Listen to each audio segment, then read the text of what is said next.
Moin Genossen and welcome back to another episode of Transport Fever 2 Brutal Mode. And this episode is going to be, let's just say it's a monster, okay? It's only barely longer than normal like the last episode, but that's just because I sped up the time lapses by 6 times the speed instead of 4 times, so you can see how much longer this episode is. And well, this episode mainly consists of 2 very long time lapses, which we are about to get into right now. So, what are we doing today? Well, first of all, I really wanted to create a fuel line for Korbach, because Korbach of course requires fuel and the tools that we supplied in the last episode, because of course hotels need tools, as we all know. And afterwards, what we're going to do is that we will connect up construction materials to Gentin and also all of the other towns on the map.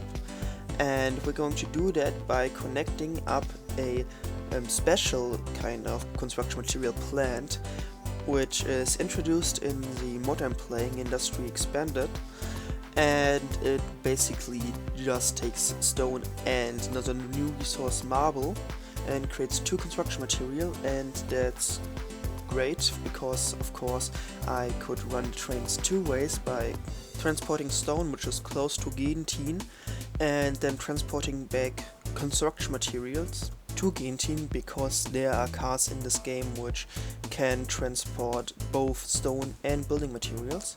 And because it's a 2-to-1 ratio, well, actually it's a 2-to-2 ratio, but we're going to transport the marble in a separate line, and then we also have enough construction materials to supply the other towns on the map, since they aren't as big, or at least right now the potential to get as big as Gentin, because of course they aren't connected up at the moment with any of my lines. And other than that, I could also connect up another facility like an old sands refinery, which then would produce sand, which I could also deliver right there, which also would create construction materials which I could send around the map if I ever need to. So, as you just seen, I created a bridge going down the mountain, and I used these viaduct pieces because I think they look kinda neat. The problem is that I left 0 height bridges on, so that created some problems, but I fixed them very quickly, and other than that, not much happened in the construction of this route. But yeah, the line to create fuel, so crude oil to refined oil to fuel, then refined ship it to a town, is probably like, I think it's actually some people call the holy trinity of Transport Fever 2, because you can transport all of these goods with the same types of wagons you have in vanilla. And I must say, I'm not really a big fan of the line, because I think it's kind of boring. And another problem is that crude oil to refined oil is a 2-to-1 ratio, so if the oil well is close to the refinery, then you're not going to make a lot of money, because you're going to run the train half empty or even empty a lot of the time. So it's not really my thing, but I can see why people like the line. I prefer to actually start with either transporting grain, coal, iron or stone, both ways. I just like the line more, and I think I can expand on that way more, like I just did in the beginning. So as you can see, I just very quickly added some trains to the line, because of course I want to transport the stuff. And I must say, I love trains the most in this game. I don't really have a thing for ships because they're too slow. I don't like buses or trucks too much because of their capacity in the early game. Late game they are okay, but I still don't like them because, well, they crowd up the streets and have to drive on the streets, which are most of the time completely filled up. But yeah, now onto the construction materials line, and this actually first line I electrified, and I intended to put electric trains on it, and in the end I actually just added 1 electric train on the marble route and used steam trains for the big long line, the actual construction materials to Gentin line, because the steam trains were simply more powerful, and I think they looked better than the most powerful electric train, and so I just decided to simply use them for a while. But I'm very sure that in the future, especially when we get to like the 50s, I'm going to start using electrics from then on. And other than that, I just very quickly added this line up. Quickly is a bit of an overstatement, because of course it is the longest line yet. It basically spans most of the map, and well, I think that's quite neat, because of course having a very long line means that you get a lot of money. And if the line is quite straight, as I tried to make it, of course, because we have a lot of money and mountains are not really the biggest problem anymore, you're going to make a lot of money, especially when you transport goods both ways, like I'm doing. So I just constructed a road that went up the mountain in the back to get to the construction material plant, because it was on top of a hill. I used a lot of tunnels in the process, because of course it's a mountain and sometimes you just only have to use tunnels, because going around the mountain range is either not possible or not efficient, because if the mountain range is too big, then going around it would made too much loss in efficiency. And since the amount of money you receive from transporting the goods is calculated from the distance as the crow flies, then it's sometimes way better to just add a big tunnel instead of going around the mountain, even if it's cheaper to go around. And of course it's also an investment, and in the future it will pay off because of that extra money from efficiency. But even then, money is not really a concern right now, because as you can see, we have like $500 million, so not really going to be an issue anymore. But of course, playing with money is something entirely different from having like a no-cost mod, because you of course want to make your lines more efficient, well, instead of with a no-cost mod where you would just create lines because they look good.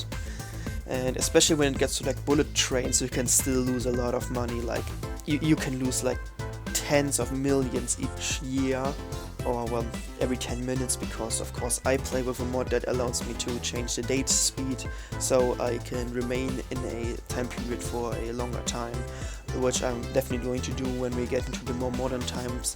Right now I just have it at normal speed, because it's the early 20th century. The trains we have right now are quite interesting, especially with the steam period, but they are also, in my opinion, quite inefficient, and I must say, in my opinion, a bit boring actually. I do like steam trains, but I just feel like modern electric trains look better, and I also like them because they're like so super efficient. Like, you don't know how it feels to go from like a 1850s start to the 2000s. It's such a difference. In the 1850s you're going to have like 10 steam trains running the same road, and in the modern times they have like one small electric shunter that transport the same amount of goods. But yeah, let's get into what we're doing right now.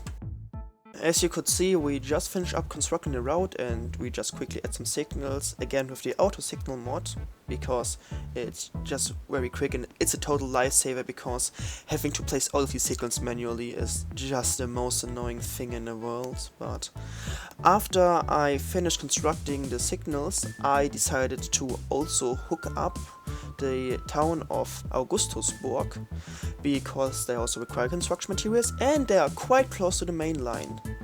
I had a bit of trouble constructing the switch of the main line, but in the end I just simply went to construct the switch right in front of the station bypass, and I just thought it was good because it would be way easier to signal, since the signals were quite close to each other anyways, and I could just lead one signal and have all of these space be essentially like one big block that only one train could pass through.